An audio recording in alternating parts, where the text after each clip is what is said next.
Here's in terms of analogies, Christians use this a lot. I'm gonna do it to you, Gilbert. Okay. All right. No, I'll do it to you, Dave. Okay. So let's suppose you lived in a house. This is what Christian has actually done this analogy for me. Okay. You live in a house, right, and you have a son. Okay. You're a single father. Okay. And in the backyard of your house, there's a train track. Okay. Okay. And in your backyard is also a lever to switch tracks. So I could divert the train to another location. So one night, I'm with you. You're welcome. Thank you. So one night, 3 a.m, you hear your kid. His foot is stuck in the tracks. Yes. You run out there and you have to make a split decision. Decision. Switch the track, you kill 5,000 people, or if you don't switch the track, you kills your son. What would you do? I would just cut my son's leg off. You can't do that. That's not even good option C. There's no option C in this. That's what I would do too. That's what I would do. I would do that. And too. I would make it up to him. I know. You know, Getting the I best give him a cybernetic leg. ever. Yeah, that's the future from dude. Tokyo. the sickest new Air Jordans. I know. One. I only have to buy one at a time. I know. Now these shoes aren't going to be cost me an arm and a But leg. that's not an option. Fuck hard. All right. Fuck hard. Hey, fuck hard. All right. Okay. So I mean, interesting. I think I don't know if I could live with either decision, so I might as well save my son and then off myself. Right. But Christians go, but God didn't switch the tracks.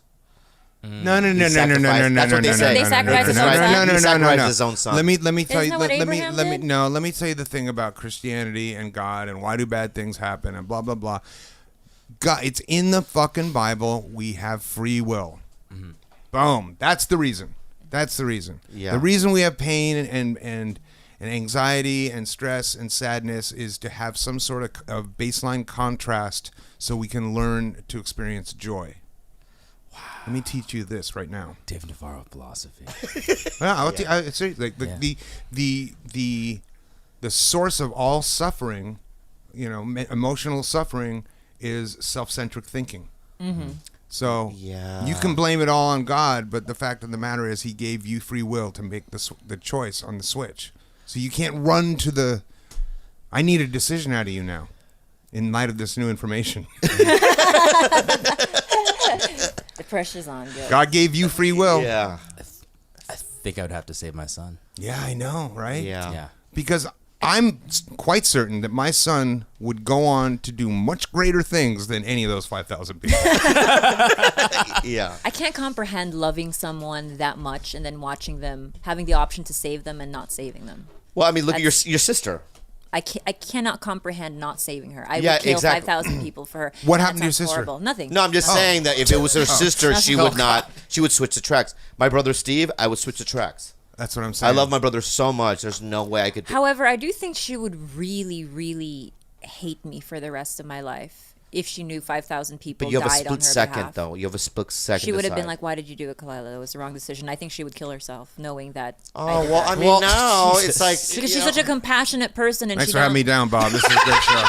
It's a great podcast. Really enjoyable. Go home and write my notes. I know, I understand that, but in the fucking elevator, you're like, "What would you do?" You're like hanging and all that stuff. Well, no, I what don't you opened understand. with. That's what you open with, Dave. Because we know off the mics, Right. on a comedic level. See, as a comedian, Yeah. you can get away with anything. Yeah. On a comedic level, I can get away with anything, but not on the mic. Right. That's a fucked up paradox that happens in entertainment. Yeah. You guys can get away with murder. Yeah. I say it, and it's like, fucking. Yeah, but I don't know. I think you're similar to a comedian, though. Because how do you figure? I'll tell you why. Because you've always been. I mean, I've met you through two ways. I can't talk about the one way, but the other way. The first time is through. I did a sketch with you at Mad. That's right. So that's a comedy show. That's right. Right. I did a Pauly Shore live event with in in Vegas. Yep. I did go to your bachelor party, That's but that right. was but and I ran into you at the Laugh Factory. So it's like, to me, you're close to being. You have your own podcast. You're a funny guy.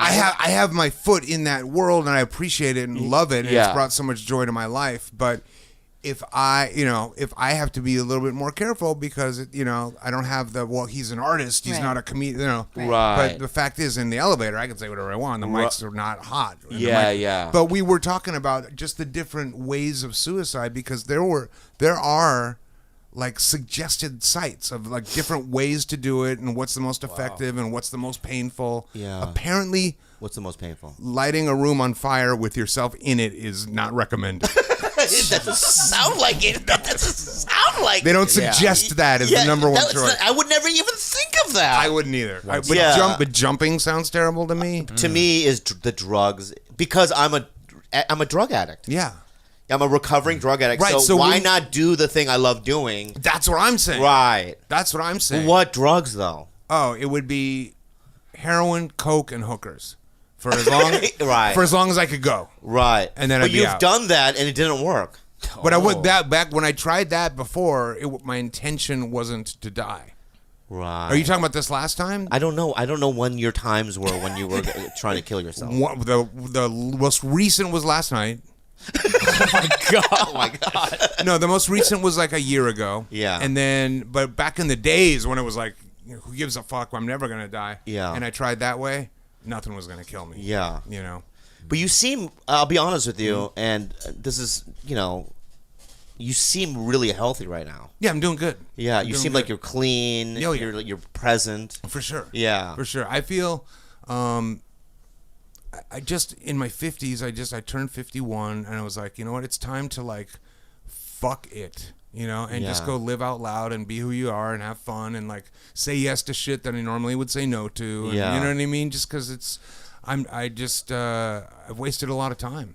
I wasted a lot of time. Yeah, but you've done. I've done a lot of stuff. So much.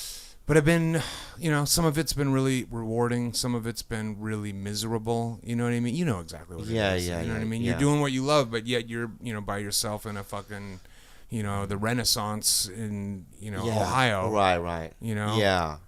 I mean, I'm on a show now, and I'm in my dressing room sometimes, and I get a little depressed. Really? Yeah, and I don't know what that's about. I think in my head, because for so long I wanted to be on a sitcom, and then once I got it, and I don't like being like that. I want to be grateful for what I have, and I want to. But I think that what you're touching upon is one of the reasons why there's such an influx of suicides and drug addiction in the entertainment business is because a lot of us are born inherently very insecure. We create and hone a craft that's going to provide us with a lot of attention. Yeah. We set goals for ourselves that once I make it to this thing, then everything's going to feel better. Yeah. And you get to that goal and it doesn't feel better. And you're like, fucking now what am I going to do? Yeah. You know what I mean? So can I ask you this then? Yeah. Let's suppose who